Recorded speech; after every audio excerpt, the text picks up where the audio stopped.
it's with the software-defined vehicle, we are really moving away from just providing components as the supply base did in the past, right? So there was a specification, a list of requirements, and then suppliers developed typically the hardware and the software, and both was optimized, as I already mentioned, to, in particular, achieve the lowest possible cost.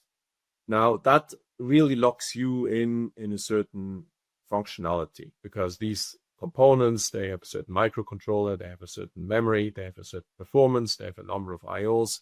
All of that really defines what that component can do. And if you want to later on make any changes, you really almost go back to square one. You need to pick a different microcontroller, you need to update all the software, you need to go through the full validation.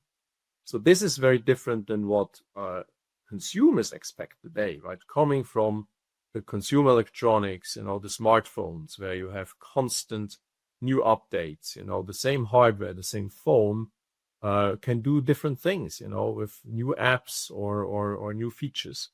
And the automotive industry is under tremendous pressure to implement the same way here. So this is really shifting now the development from what is possible within a given framework to what are the consumer use cases really we want to implement. And then starting with the software, which can do that.